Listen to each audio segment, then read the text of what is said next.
Capítulo 5, do verso 17 até o verso 26. Diz assim a palavra do Senhor: Ora, aconteceu que num daqueles dias estava ele ensinando, e achavam-se ali assentados fariseus e mestres da lei, vindos de todas as aldeias da Galiléia, da Judéia e de Jerusalém. E o poder do Senhor estava com ele para curar. Vieram então uns homens trazendo em um leito um paralítico, e procuravam introduzi-lo e pô-lo diante de Jesus. E não achando por onde introduzi-lo por causa da multidão, subindo ao eirado, o desceram no leito, por entre os ladrilhos, para o meio diante de Jesus. Vendo-lhes a fé, Jesus disse ao paralítico: Homem, estão perdoados os teus pecados. E os escribas e fariseus arrazoavam, dizendo: Quem é este que diz blasfêmias? Quem pode perdoar pecados, senão Deus? Jesus, porém, conhecendo-lhes os pensamentos, disse-lhes: Que arrazoais em vosso coração? Qual é mais fácil dizer: Estão perdoados os teus pecados, ou levanta-te e anda? Mas para que saibais que o Filho do Homem tem sobre a terra autoridade para perdoar pecados, disse ao paralítico: Eu te ordeno, levanta-te, toma o teu leito e vai para casa. Imediatamente se levantou diante deles e, tomando o leito em que permanecera deitado, voltou para casa, glorificando a Deus. Todos ficaram atônitos, davam glória a Deus e, possuídos de temor, diziam: Hoje vimos prodígios. Oremos mais uma vez. Querido Deus, obrigado porque nós estamos aqui na Tua casa, esse lugar que é chamado de casa de oração, esse lugar onde nós temos a oportunidade de falar com o Senhor através de cânticos, através de orações, mas também lugar onde podemos conversar a respeito da Tua palavra. Podemos, Deus, trazer aos nossos corações alimento do alto, para que possamos sair daqui, Deus, abastecidos para mais uma semana, para vivermos segundo o Teu coração, segundo a Tua vontade. Clamamos ao Teu Espírito, fale ao nosso coração nessa noite. Ajuda-nos a entender a Tua palavra, para vivermos firmados nela. Oramos no nome de Jesus. Amém. Meus irmãos, a comunicação é um dos elementos que o ser humano possui, que nenhum outro animal terá com tanto desenvolvimento. Nós somos, de todos os seres criados, os mais comunicativos, e a nossa comunicação, ela começa ainda quando estamos na barriga da nossa mãe. Ninguém descobriu o quanto o bebê que está na barriga da mãe entende, mas todo mundo conversa com o bebê que está na barriga da mãe. Não é? A mãe, então, ela troca, compartilha e fala com essa criança como se essa criança estivesse entendendo 100% de tudo aquilo que ela está falando. E depois que a criança nasce, todo o processo do desenvolvimento humano, a comunicação está entranhada nas relações, não é? Você, quando vai visitar um recém-nascido ou uma criancinha que já está com alguns meses, existe todo um linguajar que a gente tenta elaborar para falar com aquela criança. E à medida que nós vamos crescendo, percebemos que a comunicação é muito importante nas nossas relações familiares. Como nós precisamos saber a hora de falar, o que falar, no nosso casamento, na relação com os filhos, porque às vezes nós até temos razão no conteúdo da fala, mas perdemos pelo jeito que falamos. Então a comunicação é sem dúvida um elemento importantíssimo para toda a raça humana. Tanto que nós já temos cursos de comunicação, já há muitos anos, onde as pessoas elas se desenvolvem na arte de comunicar, tanto publicamente, como também através de toda a imprensa, os meios virtuais agora, então, potencializou muito mais a questão da comunicação. Nós aprendemos que a comunicação, essa palavra vem do latim, comunicare, que significa partilhar, tornar alguma coisa em comum, pública, e nessas linhas de comunicação nós precisamos estar atentos, porque às vezes nem tudo aquilo que você pensa que está falando, o outro está entendendo com o mesmo sentido e com o mesmo propósito daquilo que você está tentando expressar. E a internet é um elemento perigosíssimo nesse aspecto. Às vezes você, quando vai para o Facebook publicar uma coisa, um artigo, ou até escrever algo que está na sua cabeça, no seu coração, quando você publica aquilo, de repente quem lê não vai entender o sentido que você quis colocar naquilo. Então, nós precisamos nos atentar a essa arte maravilhosa e essa capacidade que Deus deu ao homem de se comunicar. A mensagem ela é codificada por sinais, né? Tem o emissor, tem um receptor, tem um código, tem um canal de comunicação, e como seres humanos, então, nós precisamos estar atentos a isso. E quando olhamos para os evangelhos, para o evangelho de Lucas especialmente, é impressionante a maneira com que Jesus se comunicava. Jesus Cristo, ele era um comunicador de primeira. Nós poderíamos fazer um curso aqui na igreja só para falar a respeito da maneira em que Jesus transmitia a sua mensagem. Jesus Cristo, ele arrastava multidões para o deserto. Nas 2 multiplicações de pães, nós temos ali 5.000 homens, sem contar mulheres e crianças na primeira, 4.000 homens, sem contar mulheres e crianças na segunda multiplicação de pães, no deserto, porque as pessoas estavam interessadas em ouvir a respeito daquilo que Jesus falava. Então Jesus, ele era um indivíduo, um ser, uma pessoa, que além de todos os seus atributos divinos, e nós sabemos que ele atraía as pessoas porque elas ficavam maravilhadas com a sua comunicação. E Lucas vai mostrar isso em vários textos. Outra coisa que chamava muita atenção em Jesus não era apenas o que ele falava, mas é porque as pessoas sabiam que o que Jesus falava era autenticado pela autoridade que ele tinha. Quando o Sermão do Monte, em Mateus do capítulo 5 ao capítulo 7, no final do Sermão do Monte, vai dizer que as pessoas estavam impressionadas com o que Jesus falava, porque elas viam que Jesus falava como quem tinha autoridade para falar. Então não é só uma questão de você conseguir processar um pensamento e transmitir ao outro. Quando nós falamos de exposição da palavra de Deus, isso envolve a nossa vida. Isso envolve a maneira em que nós nos comportamos diante da comunidade. Por isso, o ministério pastoral, às vezes, é um ministério que nós precisamos ter muita atenção como pastores, porque as pessoas, muito mais do que ouvindo os nossos sermões, estão fazendo o quê? Olhando para a nossa vida. Por isso precisamos, sim, quando oportunidade temos, chamar a atenção. Quando temos na igreja um casal que completa 24 anos, felizes, amando um ao outro, isso precisa ser notado, porque é o pastor e a sua esposa que todo mundo está de olho neles o tempo todo. E para nós, esse casamento é um casamento aprovado porque eles não simplesmente falam bem, mas porque a gente vê o tempo todo o comportamento de um para com o outro. Vocês estão entendendo a diferença? E aí nós podemos então falar, porque as pessoas enxergam na nossa vida o modo como nós estamos vivendo. E Jesus Cristo, o homem que não pecou, ele era exímio na exposição daquilo que ele falava, porque as pessoas olhavam para a vida dele, para o comportamento dele, e ele era irrepreensível, não tinha o que repreender no comportamento e na vida de Jesus, por isso ele tinha autoridade e ele arrastava multidões, e Lucas expõe isso, e o texto que nós acabamos de ler vai falar exatamente a respeito de Jesus Cristo numa casa que está superlotada. O tema desse mês, subtema desse mês é realizando o impossível. E nós estamos diante de um texto onde Jesus Cristo vai realizar o impossível. E esse texto, então, eu queria pensar nele com você, usando os personagens que estão inseridos nesse fragmento da palavra. O primeiro personagem que nós temos é a multidão. Nós estamos com uma casa superlotada, porque Jesus atraía as pessoas. Não tinha como passar. E aí eu fui fazer uma pesquisa, como é que esses institutos medem quando tem movimentos na rua, protestos, manifestações, de que forma a polícia militar mede os organizadores também. O resultado sempre é diferente, mas a maneira de medir é a mesma. Você mede pela concentração de pessoas por metro quadrado. Então, qualquer manifestação pequena, ela tem uma média de 3 pessoas por metro quadrado. Uma manifestação média tem 6 pessoas por metro quadrado, e uma manifestação grande, lotada, ela tem 9 pessoas por metro quadrado, ok? E aqui nós estamos diante de um cenário onde as pessoas estavam empilhadas umas às outras, não tinha como ninguém entrar e sair da casa, porque Jesus está lá dentro falando e as pessoas estão interessadas em ouvir a respeito daquilo que Jesus falava. Havia uma expectativa no ensino de Jesus, mas não só no ensino.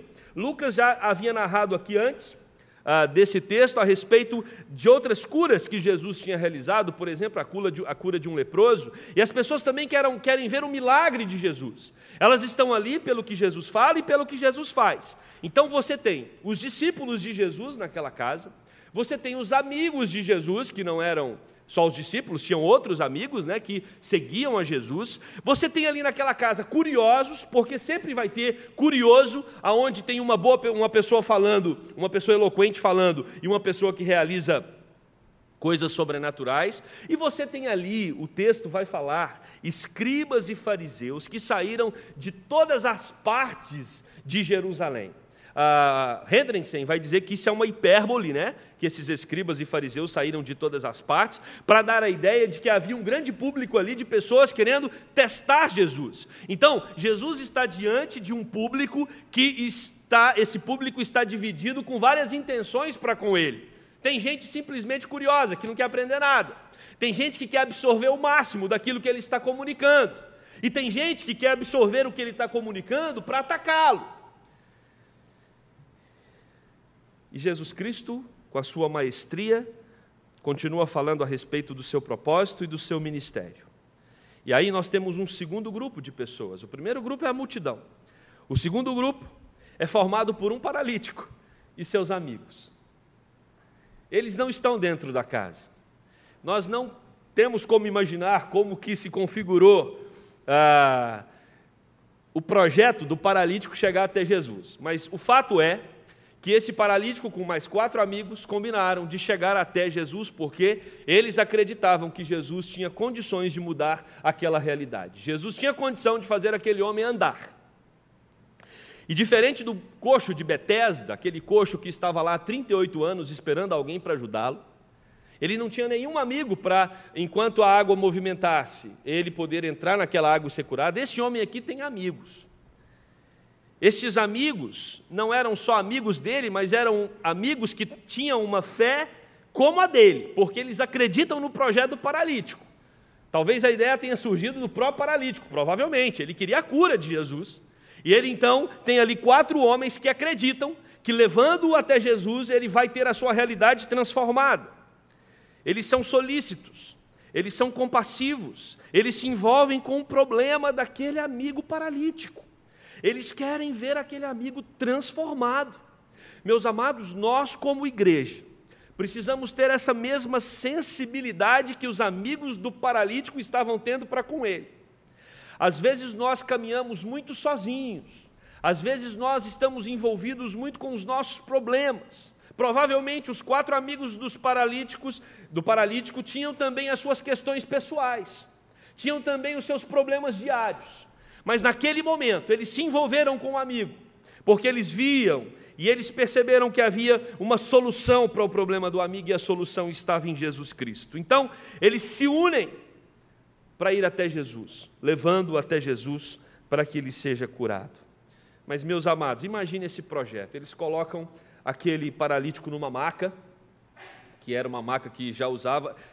Os comentaristas, eles não concordam com o tipo da maca, poderia ser uma maca fixa, outros vão dizer que era um pano, né, mais flexível, mas a verdade é que 4 homens carregam aquele paralítico para levar até Jesus Cristo.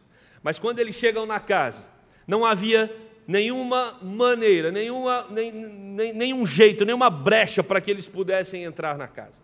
A casa estava completamente bloqueada, era intransponível, havia uma multidão, e uma multidão que não estava interessada em se afastar para que aquele paralítico chegasse até Jesus Cristo. Havia um bloqueio, e eles poderiam naquele momento dizer o quê? Olha, talvez não seja da vontade de Deus que você seja curado hoje, não é para ser, quem sabe outro dia. Mas como aquela mulher hemorrágica, eles sabem que precisam chegar à presença daquele que tem poder para mudar qualquer realidade. Na presença de Jesus, toda realidade é transformada. Jesus Cristo é capaz de transformar qualquer situação que nós estejamos vivendo. E eu quero dizer para você, muito cuidado, porque às vezes nós nos dispersamos na caminhada e achamos que algumas soluções da nossa vida estão nas mãos de homens. Achamos que algumas soluções para a nossa vida estão na mão de sistemas. Achamos que soluções para a nossa vida estão na mão de um ou de outro governo. A grande verdade é que nós, que pertencemos ao povo de Deus, acreditamos que a solução para qualquer problema da nossa vida está em Jesus Cristo, o nosso Senhor. E aquele paralítico, E aqueles homens sabiam que Jesus podia transformar aquela realidade. Por isso, eles pensam num plano mirabolante. Um plano mirabolante. Eles estavam focados, eles estavam determinados, eles precisavam chegar até Jesus. E eles sobem no telhado. Imagina você subir num telhado carregando uma pessoa que não consegue andar.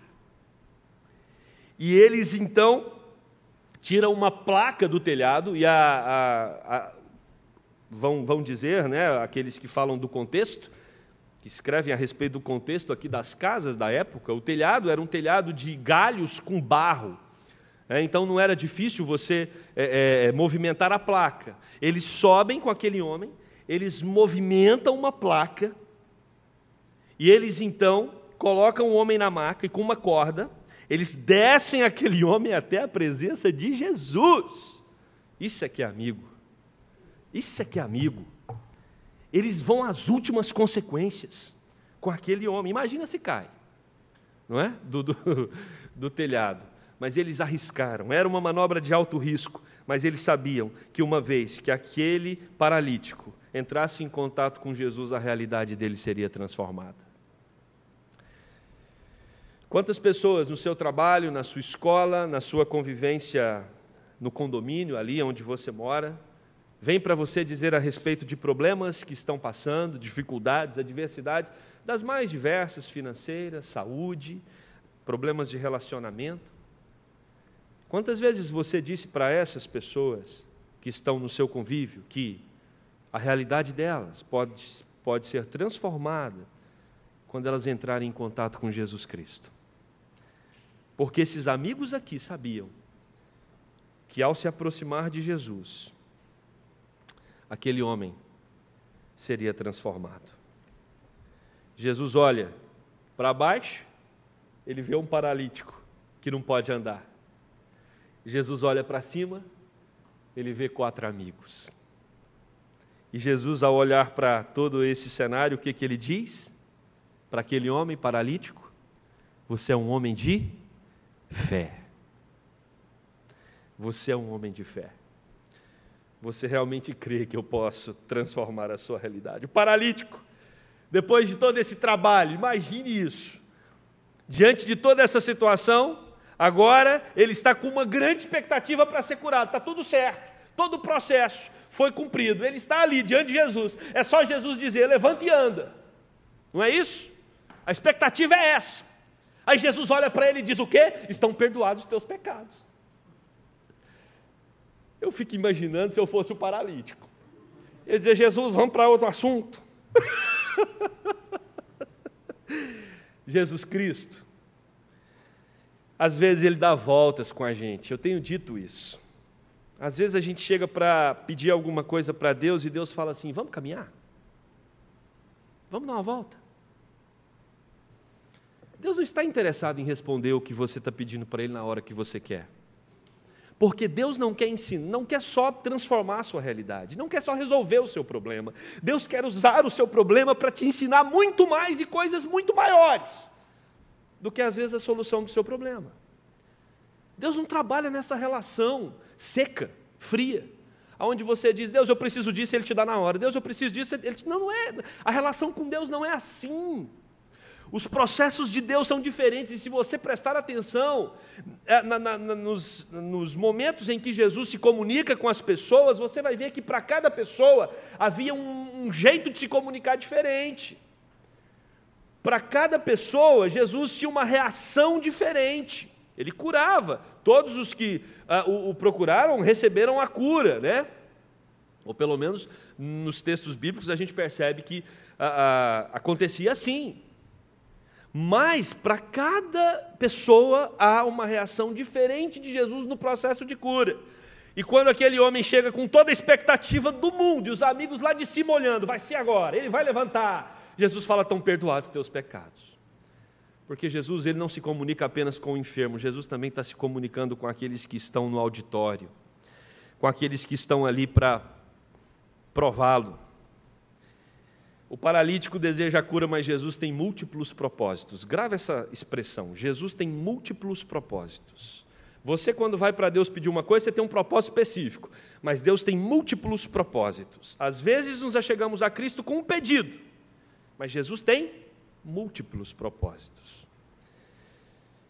Primeiro, Jesus vê a fé do homem, no versículo 20. Ele conhece o grau e a qualidade da nossa confiança. Jesus sabe quando nós vamos até Ele, porque nós acreditamos que Ele é o Deus que pode mudar a nossa realidade. Mas Jesus também conhece o nosso coração e sabe que quando nós vamos até Ele para os nossos próprios prazeres, esbanjarmos os nossos próprios prazeres. Jesus conhece as nossas intenções. E o texto vai dizer que Jesus sabe que aquela fé é uma fé genuína. E Jesus quer que nós nos acheguemos até Ele com uma fé genuína. Por isso, cuide da sua fé. Tenha uma fé fundamentada na palavra, tenha uma fé fundamentada na Bíblia, tenha uma fé fundamentada, fruto de um relacionamento íntimo com Deus, para que quando você se apresentar diante de Deus com algum pedido, Deus possa olhar para o seu coração e dizer: eu conheço a essência da sua fé, eu sei o quanto você confia, eu conheço as suas intenções, porque Jesus, antes de curar, vê a fé do indivíduo. Depois, ainda no versículo 20, Jesus perdoa os seus pecados. E talvez você, como eu, pode olhar e dizer: mas perdoar pecados? Aquele homem, ele quer andar. E Jesus coloca esse tema de perdão aqui. Nós temos todo domingo um momento de confissão lá na igreja. É só no momento de confissão lá, Jesus me perdoa. Agora eu quero é um milagre. Mas Jesus quer tratar o nosso coração. A primazia de Jesus é sempre o nosso coração. O campo do diálogo de Deus conosco acontece no coração, na alma. Deus quer falar com a gente no nosso interior. Por isso, antes de tratar a paralisia, Jesus perdoa. Antes de tratar da paralisia, Ele faz emergir as verdadeiras intenções dos líderes religiosos. Porque quando Jesus diz para aquele homem: estão perdoados os teus pecados, aqueles religiosos, escribas e fariseus que queriam pegar Jesus naquele momento, eles ficam enfurecidos com Jesus. Eles não verbalizam, mas isso fica patente. Jesus também conhece os corações. Isso provoca uma reação na liderança que estava ali, porque Jesus quer que aflore naquele momento o real, e o real é que aqueles homens estavam querendo pegar Jesus em alguma coisa, e propositalmente Jesus usa aquele paralítico para poder expor os verdadeiros sentimentos dos líderes religiosos daquela época. E por isso eles dizem que aquilo que Jesus havia falado era blasfêmia. E meus irmãos, essa é uma expressão muito forte. Eles estão colocando Jesus como alguém que está falando algo que jamais ele poderia falar. É um absurdo o que Jesus está falando, porque como eles mesmos falaram ali, somente Deus perdoa. Quem é Jesus para dizer que ele tem poder para perdoar os pecados desse paralítico? Jesus está dizendo que Ele é o próprio Deus. E é verdade, irmãos. Quando lemos o Antigo Testamento, só Deus tem poder para perdoar pecados. Êxodo 34:6 vai ensinar isso. Isaías 1:18, Salmo 103:12 diz: quanto dista o ocidente do oriente, assim afasta de nós as nossas transgressões. Só Deus pode perdoar pecado. Como Jesus tem a ousadia de dizer para esse paralítico: estão perdoados os teus pecados. Antes de tratar da paralisia, Jesus dá uma aula de teologia. Às vezes você quer que Jesus resolva o seu problema logo, mas Jesus quer tratar os perdões dos seus pecados. Às vezes tem pecado aí dentro que precisa ser tratado no seu coração. Às vezes você quer que Jesus resolva o seu problema, mas Jesus quer que aflore no seu coração as verdadeiras intenções. Às vezes você quer que Jesus resolva o seu problema, mas Jesus quer te ensinar a teologia. Jesus quer te ensinar a Bíblia. Por isso, Jesus Cristo diz para aqueles homens e mulheres, não só os líderes religiosos, mas todos que estão, enquanto isso o paralítico está sentado. Jesus Cristo diz para aqueles homens e mulheres: o que é mais fácil dizer? Estão perdoados os teus pecados, ou levante e anda? Eu imagino que tenha ficado um silêncio como aqui agora, sem o barulho do ar-condicionado. Todo mundo estático. O que é mais fácil dizer?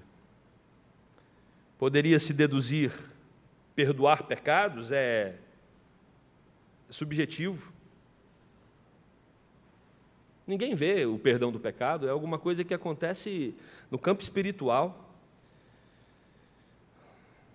Então, é mais fácil dizer, estão perdoados os teus pecados. Agora, dizer, levanta e anda, aí vai para o campo do concreto. Aí é empírico, aí pode ser provado, aí todo mundo vai ver. E talvez nós somos seduzidos a achar que dizer levanta e anda é mais difícil do que dizer estão perdoados os teus pecados. Levanta e anda, dizer para um paralítico levanta e anda é muito mais complicado do que dizer estão perdoados os teus pecados. Porque eu dizer estão perdoados os teus pecados, quem vai poder medir a veracidade dessa fala? Mas levanta e anda para o paralítico, isso todo mundo vai perceber, todo mundo vai ver, é mensurável. E Jesus Cristo diz o seguinte: para que vocês entendam que eu tenho autoridade para perdoar pecados, eu digo, levanta e anda.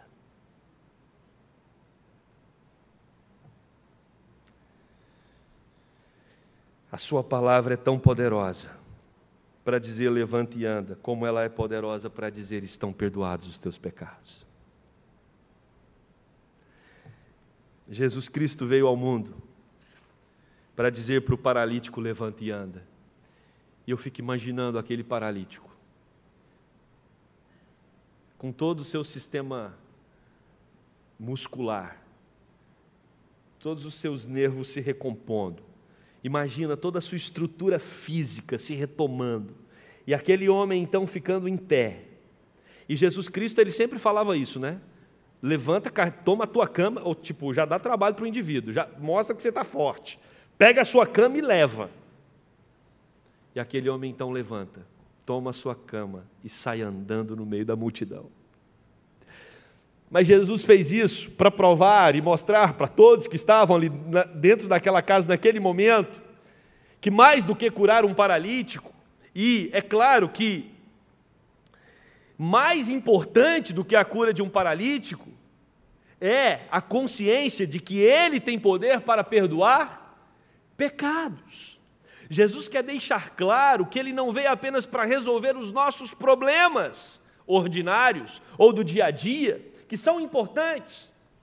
Jesus não veio apenas para provocar um milagre na nossa vida em alguma área que a gente não está vendo solução, e Ele pode fazer isso, Ele pode. Jesus pode reverter qualquer quadro, está aqui o texto dizendo para nós de maneira explícita, Ele pode dizer levanta e anda, mas nós não podemos perder a noção da magnitude de quando Ele disse, estão perdoados os teus pecados, porque esse é o grande milagre.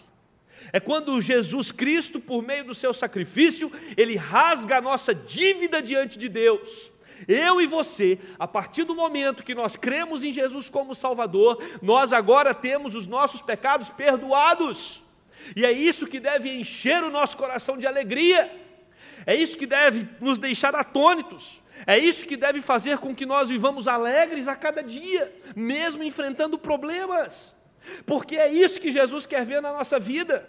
É se nós temos uma fé, não para receber uma bênção dEle, mas é se nós temos uma fé para que, mesmo não recebendo uma bênção dEle, que nós tanto queremos receber, nós creiamos que Ele é aquele que perdoou os meus pecados, e isso me basta. Meus irmãos, às vezes nos perdemos no desejo de ver o milagre de Deus acontecendo em alguma área na nossa vida, e deixamos de nos alegrar no grande milagre que já aconteceu, que foi o perdão que Ele nos deu através da morte e da ressurreição de Jesus Cristo, nosso Senhor e Salvador. Essa é a grande lição. Então, se nós voltássemos na pergunta, o que é mais fácil? Perdoar pecados ou dizer para o paralítico, levanta e anda? Mais fácil é dizer para o paralítico, levanta e anda. Porque para perdoar pecados, Jesus teve que morrer numa cruz e derramar o sangue precioso dele. Isso custou muito caro para Cristo. Transformar a realidade daquele paralítico, apenas o poder da sua palavra. Levanta e anda. Mas para mudar a minha e a sua realidade, para adquirir o perdão dos nossos pecados, ele teve que morrer numa cruz maldita. Aqueles homens, os líderes religiosos, e o texto vai deixar isso bem claro, todos que estavam naquela casa, foram tomados por um profundo temor, ficaram apavorados, porque viram que Jesus Cristo é poderoso sim, e tiveram que tomar e ter uma única conclusão, uma conclusão fruto de uma própria análise teológica deles, porque eles disseram, só Deus pode perdoar, e Jesus disse claramente por meio do milagre, para que vocês entendam que eu sou Deus, e que eu posso perdoar pecados, eu vou dizer para esse paralítico, levanta e anda. E o texto termina dizendo exatamente isso, que eles se depararam com aquele que tem poder para restaurar o corpo, mas também restaurar a alma. E por isso eles ficaram impressionados, tomados por um pavor, por um grande temor, porque eles estavam diante de alguém que pode mudar por completo a realidade de um homem. O propósito do perdão e do milagre, vemos aqui no final do texto, é a glória de Deus, para que o nome do Senhor seja glorificado. Eu quero concluir esse sermão voltando à ideia da comunicação. Jesus Cristo, através desse texto, Ele está nos comunicando de maneira muito clara, que nós podemos recorrer a Ele quando precisarmos, e devemos nos recorrer com persistência, porque Ele estará sempre pronto para intervir nas nossas vidas. Esse texto nos comunica que o nosso Deus realiza impossíveis, e talvez você esteja aqui hoje à noite com uma causa impossível.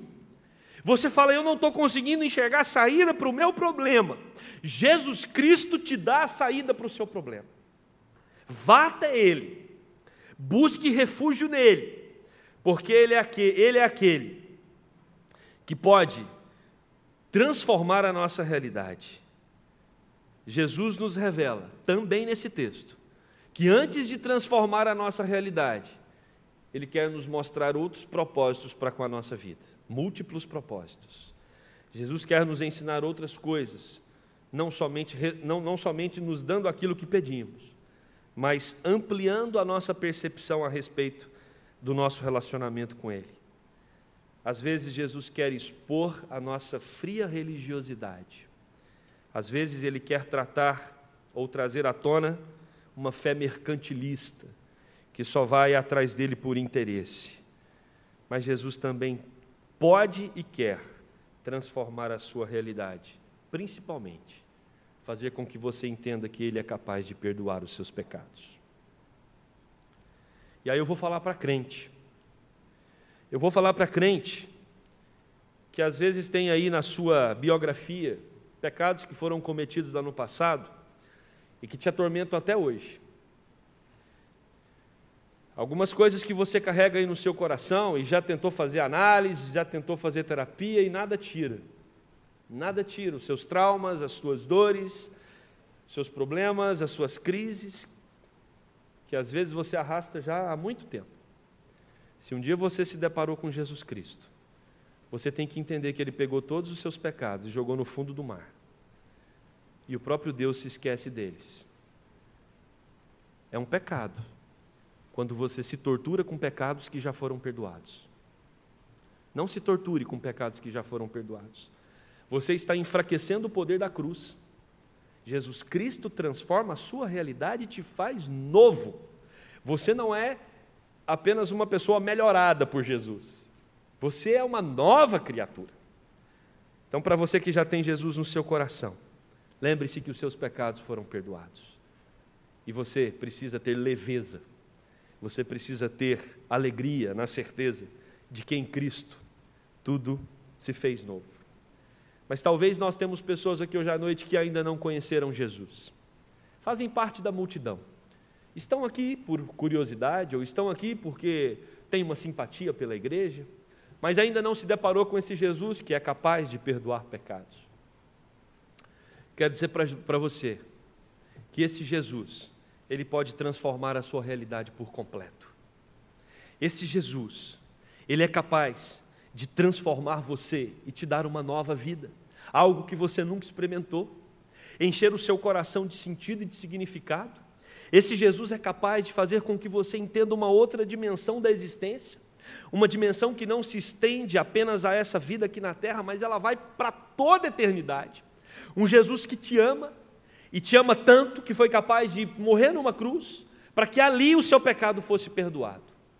Se você ainda não teve um encontro com Jesus, e você chegou até aqui hoje à noite, a minha oração é para que você possa sair daqui, experimentando do perdão que só Ele pode dar. Jesus também pode transformar a sua realidade.